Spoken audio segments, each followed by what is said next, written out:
Srinagar airbase पर जवानों से मिले रक्षा मंत्री राजनाथ सिंह। श्रीनगर एयरबेस पर जवानों से मिले रक्षा मंत्री, बढ़ाया हौसला। कश्मीर दौरे पर रक्षा मंत्री राजनाथ सिंह। श्रीनगर में जवानों से मिले रक्षा मंत्री के साथ एलजी मनोज सिन्हा और आर्मी चीफ भी मौजूद।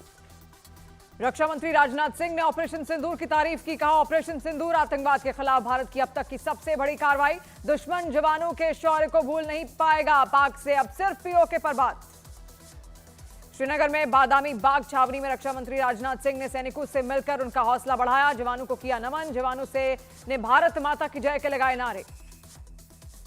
जम्मू कश्मीर में सुरक्षा बल ने 2 जिंदा बमों को नष्ट किया है। दोनों बम पाकिस्तान की तरफ से दागे गए थे। पिछले कुछ दिनों में राजौरी में कई जिंदा बम मिल चुके हैं। जम्मू कश्मीर के पुलवामा में सुरक्षा बलों ने पाई कड़ी सफलता। त्राल में मारे गए 3 आतंकी। जैश आतंकी आसिफ शेख भी मुठभेड़ में मारा गया। यूएन में भारत ने आतंकी हमले में पाकिस्तान की भूमिका के सबूत दिए। टीआरएफ और लश्कर की भागीदारी के सबूत दिए। भारत ने की आतंकी संगठन टीआरएफ पर बैन की मांग।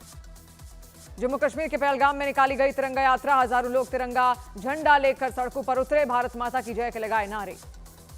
श्रीनगर में आतंक को जवाब। लोक चौक पर बीजेपी कार्यकर्ताओं ने निकाली तिरंगा यात्रा। हाथों में तिरंगा झंडा लेकर निकले लोग।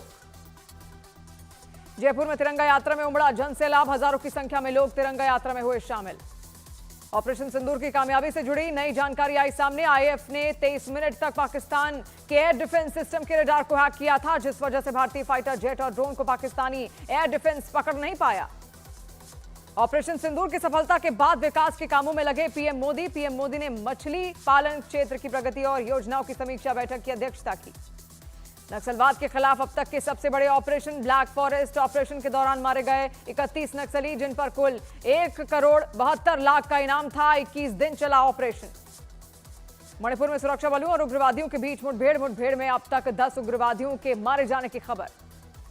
यूपी की योगी कैबिनेट मीटिंग में 10 अहम प्रस्तावों को मंजूरी। ऑपरेशन सिंदूर की सफलता पर कैबिनेट द्वारा अभिनंदन प्रस्ताव को मंजूरी।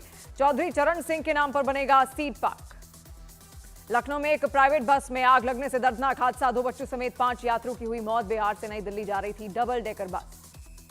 दिल्ली के पीतमपुरा में कॉलेज की लाइब्रेरी में लगी भीषण आग। फायर ब्रिगेड की कई गाड़ियों ने आग पर पाया काबू।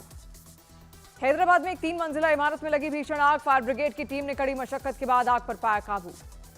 रिलायंस इंडस्ट्रीज के चेयरमैन और मैनेजिंग डायरेक्टर मुकेश अंबानी ने दोहा में अमेरिकी राष्ट्रपति डोनाल्ड ट्रंप से की मुलाकात। ट्रंप कतर के दौरे पर हैं। यहां दुनिया भर के दिग्गजों ने भी शिरकत की। मध्य प्रदेश के मंत्री विजय शाह को सुप्रीम कोर्ट ने लगाई फटकार। सीजीआई ने कहा, मंत्री पद पर बैठे लोग जिम्मेदारी से बोले। विजय शाह ने कर्नल सोफिया पर टिप्पणी मामले में दर्ज एफआईआर को रद्द करने की लगाई थी गुहार। विजय शाह के मामले में एक्शन में आए सीएम मोहन यादव विजय शाह पर कड़ी कार्रवाई करने के दिए निर्देश। बलोच लिबरेशन आर्मी पाकिस्तान की सेना पर बड़ा हमला। बलोच विद्रोहियों ने पाकिस्तान की सेना के काफिले को आईडी से निशाना बनाया। बलोच लिबरेशन आर्मी का पाकिस्तान सेना के काफिले पर हमला। बलूचिस्तान के पंजगूर में हुए हमले में 14 पाकिस्तानी जवानों की हुई मौत, कई लोग घायल। सिंधु जल समझौते को लेकर फिर गिड़गिड़ाया पाकिस्तान। भारत सरकार से फैसले पर पुनर्विचार करने की अपील की। सूत्रों के हवाले से खबर, भारत ने नहीं दिखाई कोई हमदर्दी। दिल्ली की सबसे पुरानी लैंडफिल साइट को खत्म करने के लिए एक्शन में दिल्ली सरकार। मंत्री मनजिंदर सिंह सिरसा और मेयर राजा इकबाल सिंह ने किया ओखला लैंडफिल साइट का दौरा। दिल्ली में होटल, मॉल और बड़े निजी संस्थानों को सीवेज डिस्चार्ज के आधार पर देना होगा पानी का बिल। मंत्री परवेश वर्मा ने कहा, जनता के पानी से करोड़ों का कारोबार चलाने वालों का खत्म होगा मुफ्त का सफर। दिल्ली के नागरिकों के लिए बनेगी यूनिक आईडी। सूत्रों के मुताबिक योजनाओं का लाभ लेने वाले लाभार्थियों की सटीक पहचान आसानी से की जाएगी। यूपी के बलरामपुर में ट्रक और कार के बीच हुई टक्कर। हादसे में एक ही परिवार के 5 लोगों की हुई मौत, 8 घायल। जम्मू कश्मीर के कठुआ में सेना की वर्दी में दिखे 2 संदिग्ध। गांव वालों की शिकायत पर शुरू किया गया सर्च ऑपरेशन। समाजवादी पार्टी के नेता रविदास मेहरोत्रा ने जाति जनगणना पर सरकार के फैसले को बताया दलितों और पिछड़ों की जीत। कहा, आज केंद्र सरकार ने मान ही ली हमारी मांग। बिहार दौरे पर राहुल गांधी ने शिक्षा न्याय संवाद कार्यक्रम को संबोधित किया। कहा, पिछड़ा और अति पिछड़ा वर्ग के खिलाफ 24 घंटे अत्याचार होता है। ब्यूरोक्रेसी में उनकी भागीदारी 0 है।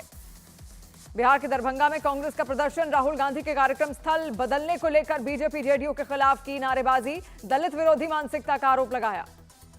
30 मई को बिहार के दौरे पर जाएंगे पीएम मोदी। सासाराम के विक्रमगंज में होगी रैली। पटना सासाराम 4 लेन सड़क का करेंगे शिलान्यास। पटना एयरपोर्ट के नए टर्मिनल का करेंगे उद्घाटन। बिहार के मुजफ्फरपुर में स्कूल का नाम उर्दू में लिखे जाने पर हंगामा। प्रदर्शनकारियों ने उर्दू में लिखे नाम पर कालिक पोती। प्रशासन ने जांच के आदेश दिए। जेएनयू के बाद जामिया मिलिया इस्लामिया यूनिवर्सिटी ने भी तुर्की यूनिवर्सिटी के खिलाफ लिया एक्शन। तुर्की सरकार से जुड़े सभी एजुकेशनल संस्थानों से किए एमओयू सस्पेंड। तुर्की, चीन और पाकिस्तान का विरोध जारी। दिल्ली में व्यापारियों ने तुर्की के मार्बल तोड़कर जताया रोष। शिवसेना शिंदे गुट ने मुंबई एयरपोर्ट पर तुर्की कंपनी सेलेबी के खिलाफ प्रदर्शन किया। शिवसेना नेता बोले, तुर्की की कंपनी को काम नहीं करने देंगे। ऑपरेशन सिंदूर का उत्सव जारी। ओडिशा के मयूरभंज में निकाली गई बाइक रैली। जवानों का बढ़ा गया हौसला। बरेली में पाकिस्तान में समर्थन में पोस्ट करने पर युवक गिरफ्तार। आरोपी ने सोशल मीडिया पर पाकिस्तान की सेना का वीडियो और पाकिस्तान का झंडा पोस्ट किया था। यूपी के उन्नाव में जमीन विवाद में चली गोलियां। अवैध हथियार से 10 राउंड फायरिंग करने का आरोप। वीडियो वायरल होने के बाद जांच में जुटी पुलिस। हरिद्वार में तेंदुए से कुत्ते को बचाने का सीसीटीवी आया सामने। कुत्ते के झुंड ने तेंदुए पर बोला हमला।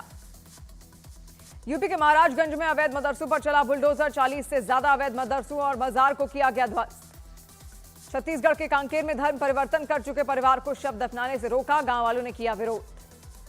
मध्य प्रदेश के देवास में पैसों के लेन देन के विवाद में एक युवक को ट्रैक्टर से कुचला। पुलिस ने 5 आरोपियों को किया गिरफ्तार। अमृतसर में पुलिस ने एक शार्प शूटर को गिरफ्तार किया। बिल्ला अर्जन मंगा गैंग के दुकानदारों से मांगता था फिरौती। बिहार के गोपालगंज में एक स्टेज शो के दौरान मचा बवाल। मंच पर डांसर का हाथ पकड़ने पर हुआ विवाद। भीड़ ने बाउंसर और कलाकारों की पिटाई की।